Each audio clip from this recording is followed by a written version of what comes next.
Hi, I am Rachel Berlin, co-founder of the Women of the Flooring Business Group, and I am so excited to welcome Karen Laos to our workshop today. Karen is a expert in a topic that I think a lot of us are very interested to know more about, confidence. But Karen is also an author and a podcast host. So I would like Karen to introduce herself and let us know a little bit more about you. Great. Thanks, Rachel. Well, I always like to say one of my favorite things of reinventing myself is that of late, I'm calling myself a confidence cultivator. So I really love that because it really took me far too long to find my own voice. And once I went through all the things that I did from a personal growth perspective to get to this place where I was feeling free of caring about what people thought or being like holding myself back, I realized I want everybody to be free. And I work mostly with women, particularly women in male dominated industries. So I'm also particularly looking forward to our conversation today. But originally, I started in my career in HR and then I moved into corporate training. And I was in corporate training and HR and have been in the communication industry for most of my career, actually. And it was in July of 2020, at 52 years old, I might add, that I left my corporate job to focus on helping women specifically stop missing opportunities and start speaking up. And so my communication expertise comes into play to help women know what to say and how to say it so that we can come across in a way that from a presence perspective, we come across as confident, and also from a messaging perspective. So that's a little bit about me. Oh, I'm so excited. This is one of those topics that I feel I hear from our male dominated industry of flooring that when somebody is starting out in this industry, they tend to just feel a little timid and even intimidated by the male influence that is surrounding us. So I am really excited to hear some things that maybe you have as far as some tips and tricks in your confidence building abilities. So something that I was wondering about, if you can share with us, I hear words are very powerful. Could you speak a little bit on what words you find to be more useful, or are there words that we should maybe eliminate from our vocabulary to help us sound more confident? Yes, absolutely. Well, the first thing from a mindset perspective, I want to say the most important words that we're saying are the words that we say to ourselves. So remembering to say things well to yourself, to treat yourself well, just like you would treat a friend, the things that you would say to a friend, make sure that you are saying those same messages of kindness to yourself. But when we're talking about in the business world, and I really believe that every time we speak, we have an opportunity to practice, because I think it's kind of funny when people talk about public speaking. And I understand, I shouldn't say that's funny, but let me give you the context. When people talk about that, I always laugh because I think, is there such a thing as private speaking? I mean, maybe when you're talking to yourself in the shower or in the car, perhaps. But pretty much every time we speak, we have an opportunity to show our influence, whether that's in our personal lives or in our professional lives. But you and I talked about this in advance, that there are specifically, and I have a freebie on my website for anybody that wants to pick this up, 9 words to avoid and what to say instead.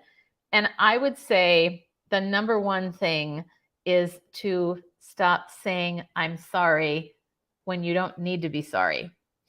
And I know that this is one that we talk about a lot. So I also have some others that I want to share. But one of the things with I'm sorry it generally tends to be our knee-jerk reaction.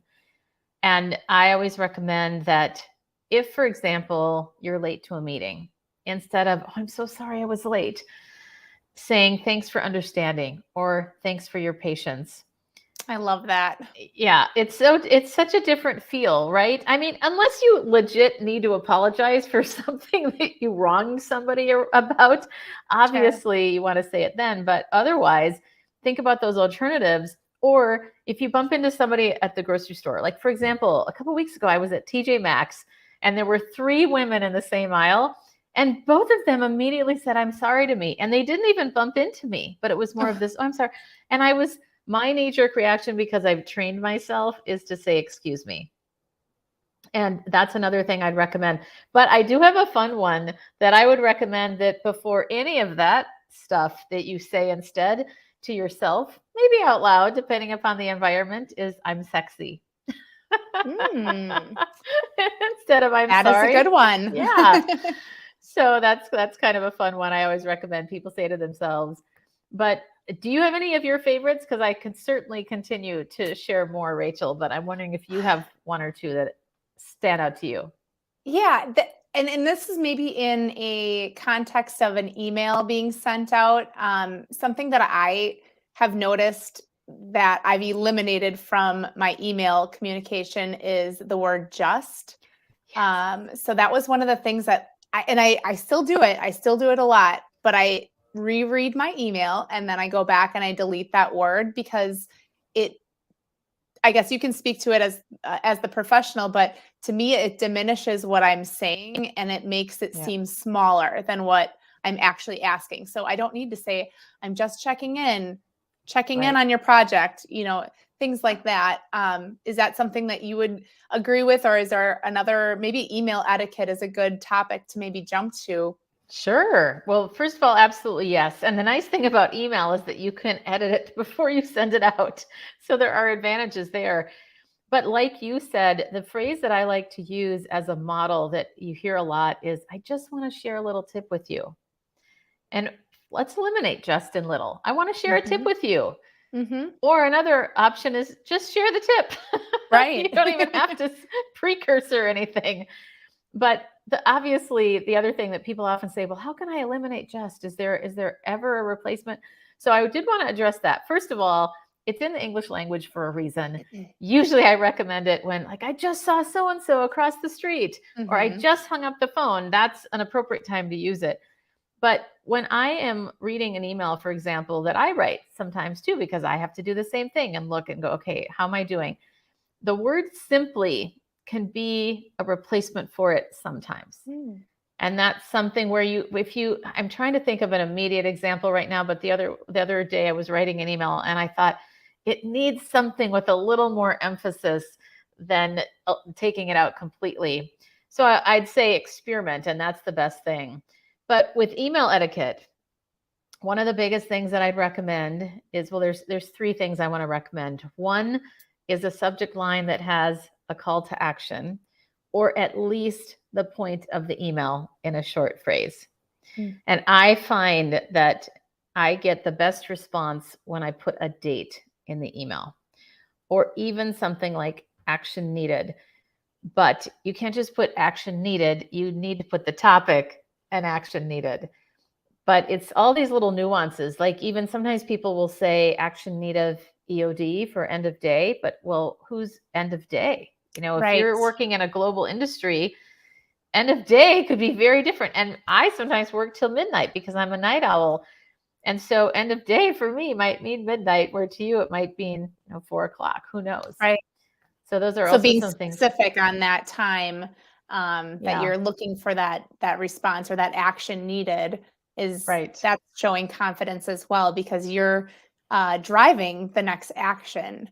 Right. I think I find too, as a manager of a team, one thing that I have instructed some of my team members to do is just to really set the next steps as far as the communication goes, versus saying, give me a call if you have any questions. Yes. What would you say to that? Or do you have any questions? That's one of my second tips that I wanted to offer here, is a call to action in the body of the email. And I love where you're going with this, because I am amazed. So how few people make direct asks. And what you just said was a perfect example, where it's, give me a call if. And I can think back to, there were a number of years in my life where I was coaching salespeople, and they would get 1 minute where I would record them on video to do a pitch to someone else, experimenting. And they would pitch, let's say if you and I were paired up, we would be recorded, and my job was to sell my service or product to you. And I had a format for it, but the one thing that I said above all else, the thing that you all need to do is ask for the business at the end of that call. Mm-hmm. And so many people said things like you just said, well, if you're interested, or give me a call if, rather than can I sign you up, or Mm-hmm. can we, whatever that direct ask is. And it was so funny because I actually had a lot of people would almost argue with me before we saw the recording, because I would say, okay, how many of you feel, by show of hands, feel like you made a direct ask? And most people thought that they did. And then when Mm-hmm. we listened to it, they went, oh, you're right. Oh my gosh. So same thing That in email. that's very interesting. I mean, I have to speak to experience, of course, as well. Um, I think the last couple years we've been really, let's just say, a little bit too relaxed on not asking for the sale. And what that meant was that we were essentially order takers. So people were coming in. We almost had too much business. I think some people would say that we did have too much business and we didn't have to ask for the sale. So now that it's slowed down a bit, things have changed and we have a little bit more of a challenge, and I think we all have to kind of get a little bit more introspective and see what we're doing and understand that asking for the sale, it doesn't have to be as direct as saying, do you want to buy this thing, but Right. giving them options. I mean, one of my favorite things is, would you like to put this on a credit card or would you like to pay by check? Yes. Both are giving me the order, but the question is, can I have the sale? So that was one of the tips that I've learned. Give them two options, but have both of them say yes. But the real point is that we actually are in the position now to ask for the sale, and we have to do a little bit more work. And sometimes that's uncomfortable for some of the sales teams that haven't had to do that in the last Yes. couple of years, because the I don't know, the industry was a little different.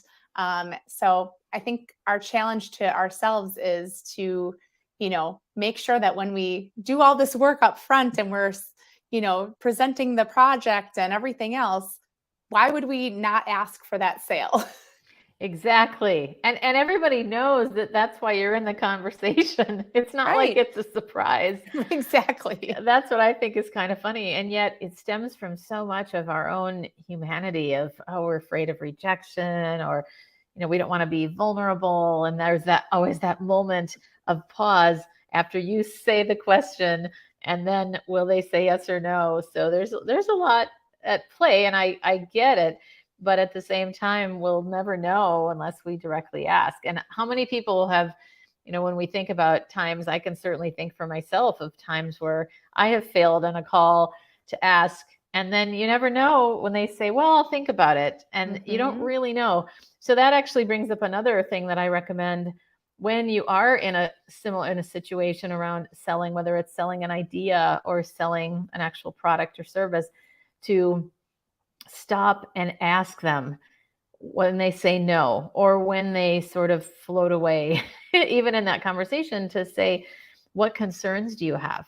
And being able to lean into the concerns shows that you're not afraid of it, and it gives them permission to bring them up. And that actually happened to me. And I haven't forgotten that there's one more email tip that I want to give you, by the way. But this happened not that long ago, where I was really proud of myself, actually, with the negotiation that I was in. And I just flat out shared what my rate was. And it was the highest rate I'd ever quoted before, actually. And there was that moment of pause where you say the amount and then you wonder, what are they going to say next? And I waited for a moment, and she didn't immediately respond. And I decided to say, how does that land for you? And simply asking that question gave her permission to speak up. Not that she didn't have permission before, but it makes it easier on the person. Yes. It's like you're inviting them to say, like, I want to know what concerns you have or how that landed. And so what was so interesting about that conversation, that was a turning point for me, actually, in my own growth, because when I said, how does that land for you? She said, wow, well, it's significantly higher than the other speakers we've been looking at. And then something without even thinking came out of my mouth. And I said, I recognize that I'm higher than most. Mm. And I just totally owned it. And she said, okay. I mean, there wasn't much to say. And then I said, well, would you like me to do a proposal for you? Or do you feel like budget has basically disqualified, the whole situation, or however I said it. And then she said, oh my gosh, no, send a proposal. I'm a firm believer that if things are meant to work out, they will. And it was so great and it did end up working out for me. So that was a great success story. That But is. I want to remind everybody listening to be mindful of what you're able or willing to walk away with. Like at what point can you just know that, yeah, this is what I charge and I'm okay if they say no. We can't control the outcome as much as we want to, but sometimes I have found that when people, especially if we're talking about people in sales, but again, I always want to remind everybody we're all in sales because we're selling our ideas all the time. That's but right. when we are so fixated on an income, we can also, or an outcome, we can sound desperate. And everybody can smell that. What do you think? Yeah, I relate that a lot to our industry. Again, is in flooring. We have a lot of prices that are pretty much set. Our installation cost for XYZ service is pretty much set. So when somebody says, wow, you're double the price, what do you say to that? I think your response was amazing. Like, I recognize that our price is more than our competition.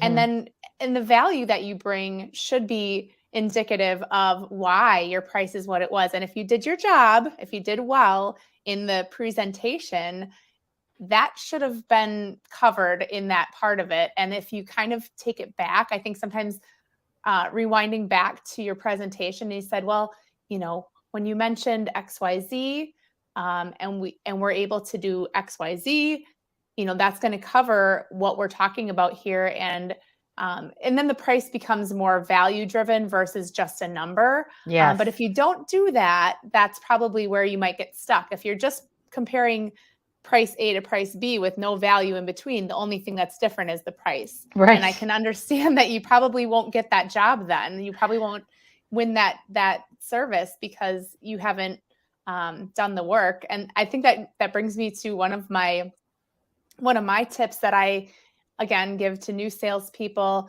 is whatever you say it with confidence. Ooh.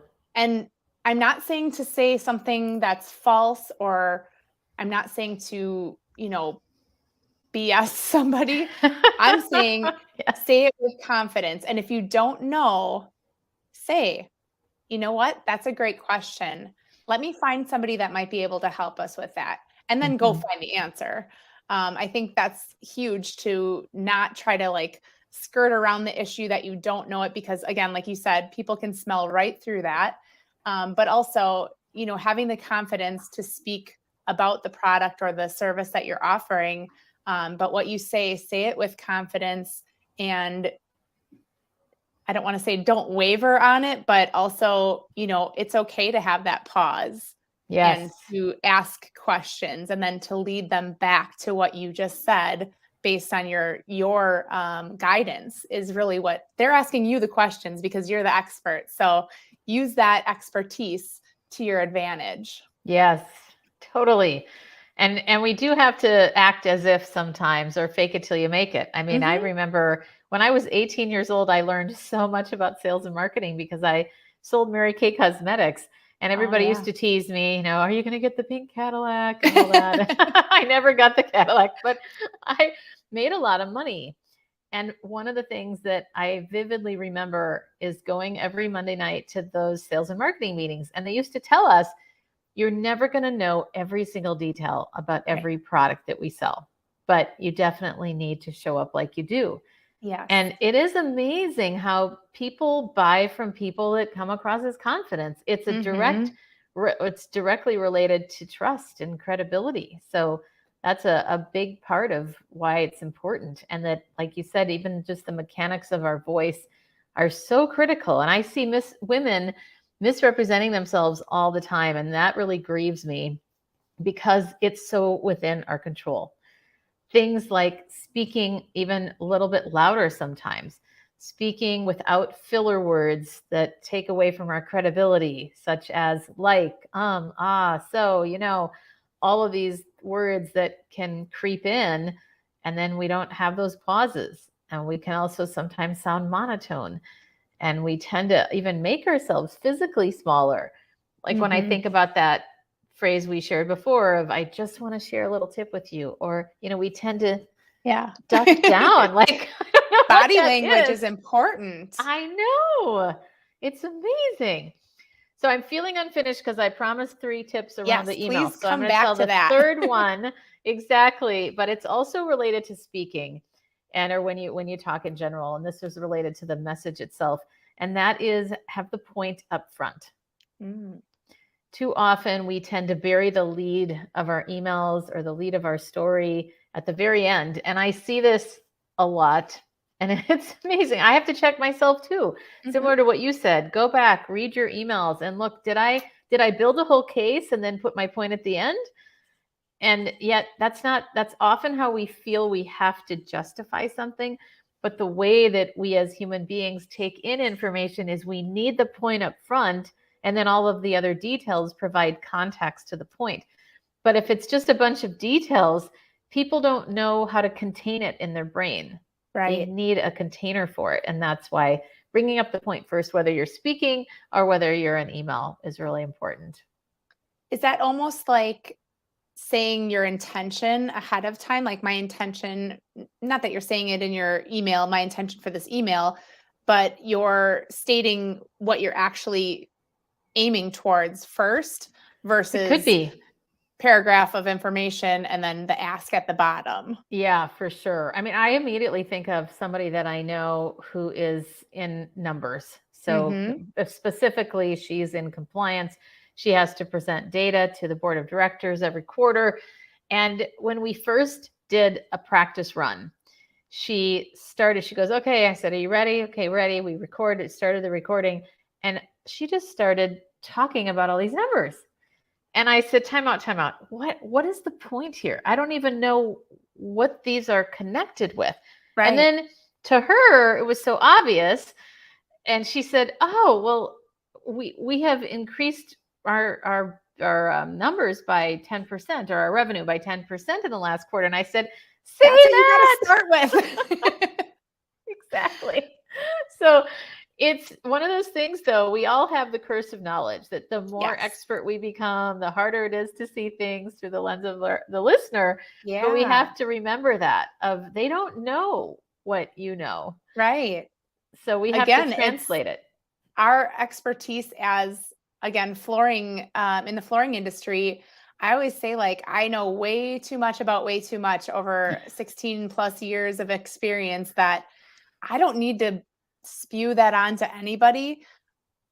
But the point is that, and that person that you're speaking with, whether it's a coworker or a client or somebody else, they don't do this every day. They may not know anywhere near as much as you do, but it's like, get to the point, kind of figure out what you really need to be speaking about and go from there. And I mean, I'm not going to say anything about, well, I am.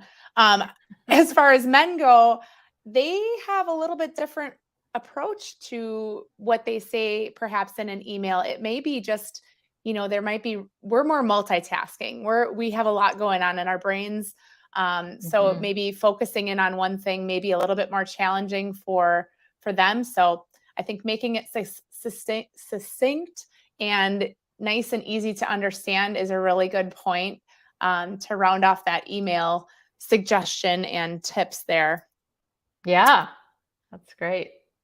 I have one last question for you before we wrap up here. Okay. And I think I can say that you are an expert on this topic, but women tend to be people pleasers. And at times we need to say no. Yes. What are some ways that you would suggest us to be able to respectfully say no and hold our boundaries, but also get our point across that the Yes, no is a I no. love it. I love it. I love this question so much. And the first thing is to, first of all, know that you want to say no. Mhm. And I want to recommend that people trust their gut instinct, because usually we have that gut no, and then we go, oh, but this, and then we Mhm. start sort of justifying things in our heads. So the first one is to know that you want to say no, because part of the other reason that's important is that when you do actually articulate the words in a kind way, but also direct, Mhm. then you will be more committed to that no. And people can tell when we're halting in our speech, Right. when we seem like we're unsure. So the thing that I would say, of course, is always be gracious with a thanks. Like I had somebody tell me years and years ago to never start a sentence with no. And I thought that was good advice. There may be a time and a place for it, but Mhm. I like the concept. Even just probably like you, Rachel, and others listening, you get pitched all the time on LinkedIn. And I am so frustrated, tired of those instant or the whatever the messages. And sometimes I just say no thanks. And then I thought, you're still a human being most of the time, Mhm. and they might be a bot. But I think that that's the other thing, is to say thank you and rather than but. I do Yes. think and is better. So thank you, and I'm going to pass right now, or something like that. If it's, and I'm actually thinking, I don't know how much time we have left, Rachel, but my immediately thought was, could we do a role play? Are you up for that? And I'll be the one to Sure. say no to you, Sure. because I'm thinking, Hmm. if you have a scenario that's really relevant, especially in your industry, Mhm. maybe that's something that we could play with for a little bit to give people a tangible takeaway with this. Okay, let me think here for a second. Yeah, I know I put you on the spot. So if I'm playing I'm going to ask you. I'm going to say no to you in a nice Okay. way. But yeah, I just need the scenario of when Okay. that would be.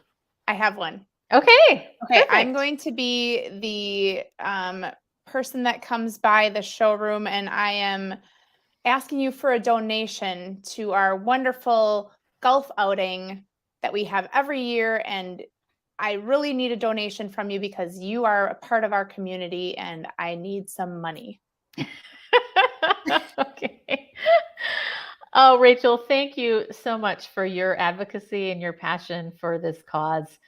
At this point, I am going to have to pass. Thank you again, though, for coming in and for your diligence. And I must say, I know it's hard to ask for money. So thanks for moving toward your cause. Simple enough. Something like that is what I would say. And so breaking down some of the thoughts of my logic and my response to that, number one, you notice that I didn't give an explanation. Mm-hmm. I was more focused on the affirmation or acknowledgement of the person. And that it may have been even too long or too much affirmation, but especially if it's somebody that comes by the showroom, this could be You somebody. know them. Yeah, I was going to Yeah. say, if you know them, then I think that's a different story. I mean, you still want to be kind and direct no Of matter course. what. But I do think that a lot of times, especially as women, we do have the tendency to feel like we have to explain ourselves. Mm-hmm. And even something like a friend, and in fact, actually, I recently recorded a podcast episode of 3 situations where people were people pleasing. And one was an interesting one that I want to acknowledge this, because I think this is really important.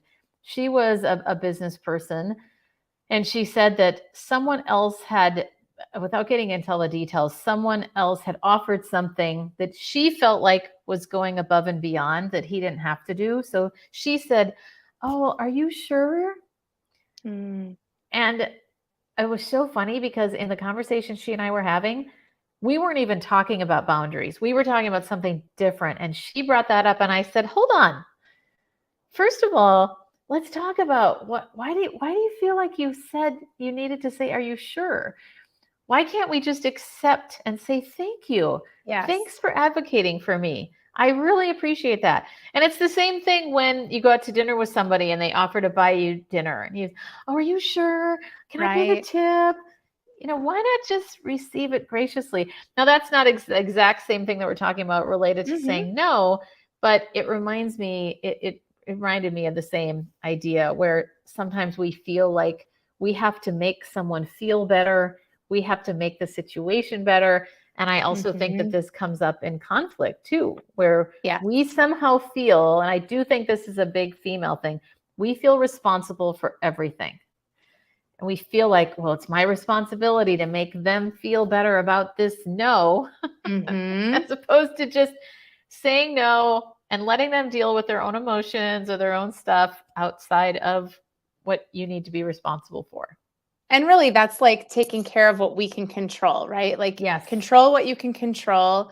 You can't control what their emotions are. You can't control what they do and say, but control what you can. And I think that's a really great tip, because we can worry ourselves to a point of, what are they going to think? What are they going to say? What are they going to do?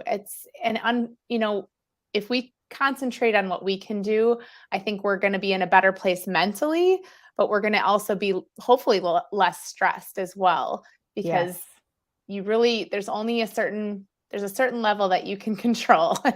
It's what we say, what we do, and what we think. Yes, exactly. Exactly. Yeah. And that's a good point. I think too many of us are running around trying to be responsible for other things or people. And it's futile no matter Right. what we do there. It really is. Yes, absolutely. Well, I think we covered a lot of really great things today. And I personally would love to have you back again, if possible, maybe sometime in the future, to dive maybe a little bit deeper onto some of these topics. So what I'm going to ask is, in the group, if there was something that touched you, that made you kind of say, like, you know what, I want to know more about that topic. I would like to hear more about this from Karen. Please put it in the comments on the video, and we will keep track of kind of those items, and we will invite Karen to come back again. Hopefully she will, to speak to us a little bit more in depth. But to wrap up, would you, Karen, please tell us where we can find you, and what areas what are you working on, and where can we find you? Sure. You can find me on my website. That's the central hub for everything else. And that's KarenLaos.com. And the last name is Laos. And the thing is, I do, like you mentioned, I have a podcast called Ignite Your Confidence. It's wonderful, by the way. I love it. Oh, thank you. Thank you. Yeah, I just hit past 13,000 downloads. So that's exciting. And the other thing is, I have a book called Trust Your Own Voice. It's a guidebook for women to grow your influence through confident communication. And the reason I talk about this in particular, obviously I have a book, so I talk about it, but I want to emphasize that I wrote a book that I would read. And what I mean by that is every chapter is self-contained. So I have a hard time reading a book from beginning to end. So the first chapter is about my story and the mixed messages that I got from my parents, and then how that led me to the career that I've been in and finding my voice through a really horrible, mortifying moment in the boardroom where I just couldn't find words to speak up, and my boss had to shut down the meeting. But then every other chapter is specific to whatever you might be interested in, like how to have difficult conversations or executive presence, for example. And there's lots of fun things, but you can just reach. I don't want to go on and on here.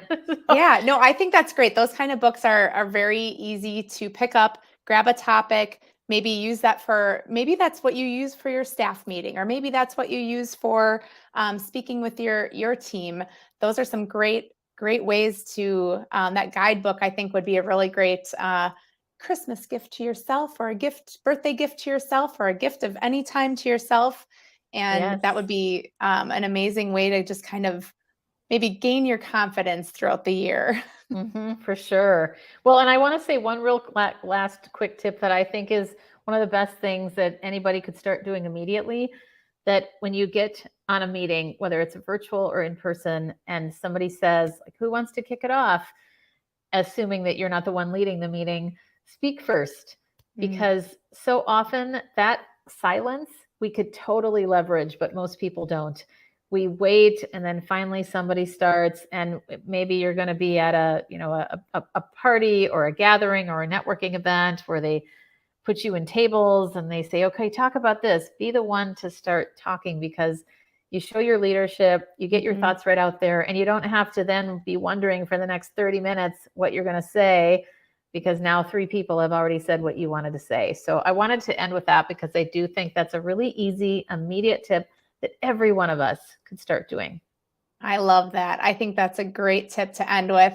And with that, thank you so much, Karen, for being with us today. I think the women of the flooring business, thank you, and they will enjoy hearing and learning more about what you do and your expertise. And please feel free to reach out to either one of us, Karen or myself, and we can connect on social media and or your website. So I appreciate all your time and all your wonderful wisdom. Thank you. You're welcome. Thank you too, Rachel.